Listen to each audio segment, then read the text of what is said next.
The first thing I noticed was the laughter. Not the light, carefree kind that used to fill our home, but the kind that dripped with arrogance, as if I had just told the world's most ridiculous joke. "Divorce," she repeated, crossing her arms, a smirk tugging at the corner of her lips. "You're serious?" I stood there numb. My hand trembled slightly, though I hid it in my pocket.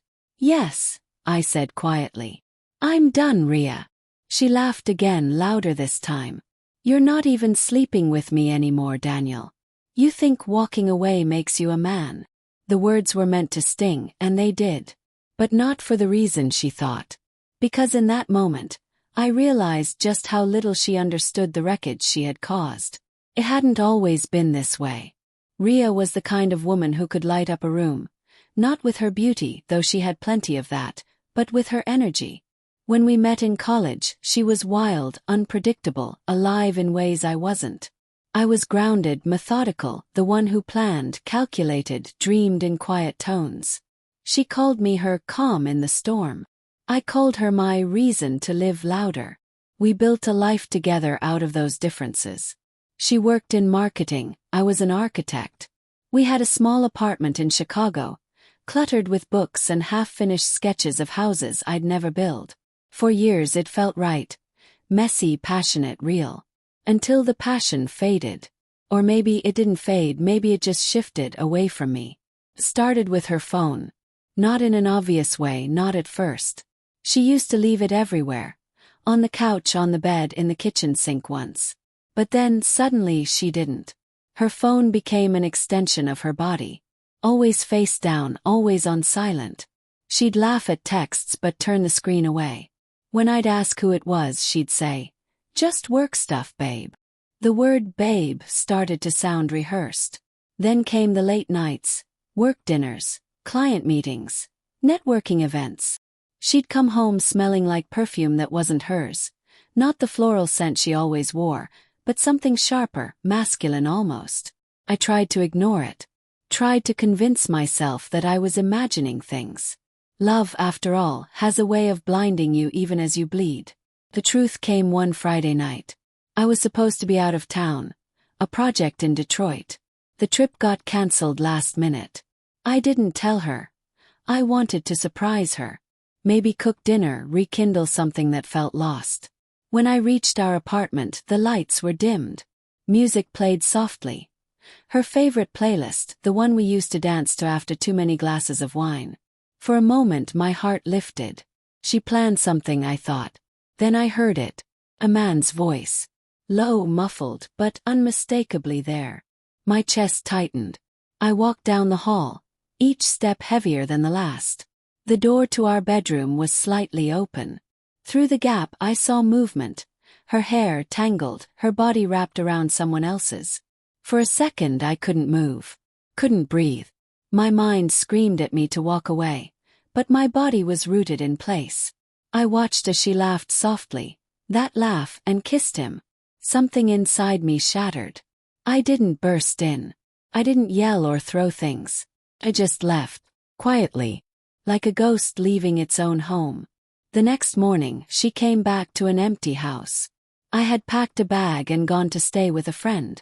She called me dozens of times, sent messages that ranged from confusion to panic.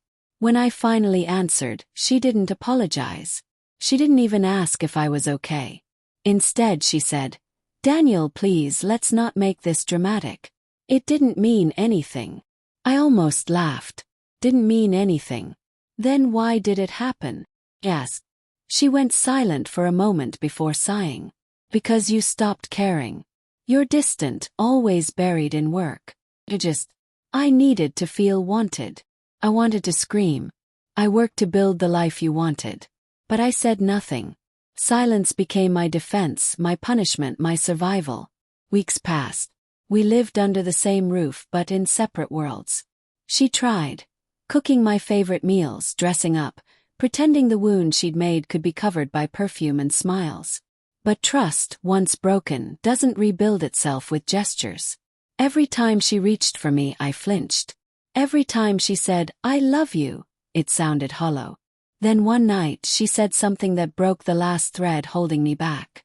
We were sitting in silence, the TV playing something neither of us was watching. She turned to me and said almost mockingly, "You're not even sleeping with me anymore. Do you hate me that much?" I looked at her, really looked at her. The woman sitting across from me wasn't the one I married. She was a stranger wearing my wife's face.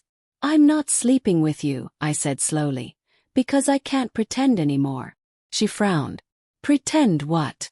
"That we're okay. That I still believe in us." She laughed.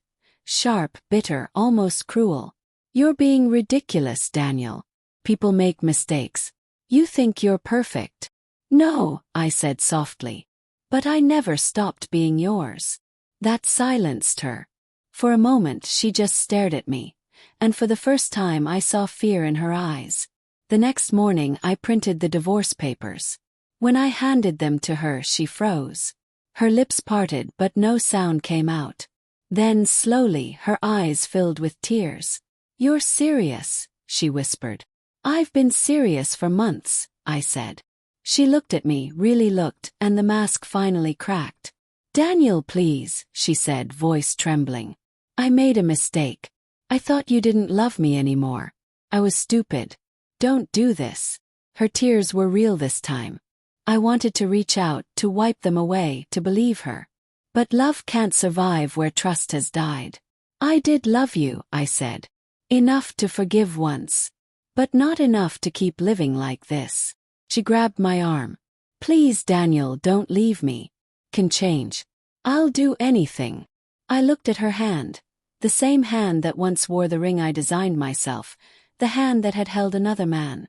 "I don't think you understand," I said quietly. "I already left the night you let someone else in our bed." Her knees buckled. She sat down, crying, clutching the papers like they were a death sentence. I turned away.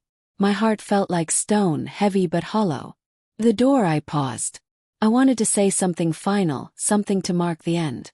Instead, I whispered, "I hope he was worth it." And I left. It's been 6 months now. The divorce went through quietly. She moved out of the apartment. I moved into a smaller place closer to work. Life feels emptier, yes, but cleaner somehow. Every now and then I still think of her, of what we were, what we could have been. I see her laughter in old photos and wonder when it turned into cruelty. Some nights I wake up reaching for her, then remember she's gone. But the pain fades a little each time. People ask if I'd ever forgive her. I tell them forgiveness isn't the problem. Forgetting is. Because when you've loved someone enough to build a life around them, betrayal doesn't just end the relationship. It rewrites every memory you ever shared. And sometimes, surviving isn't about forgetting them. It's about remembering who you were before they broke you.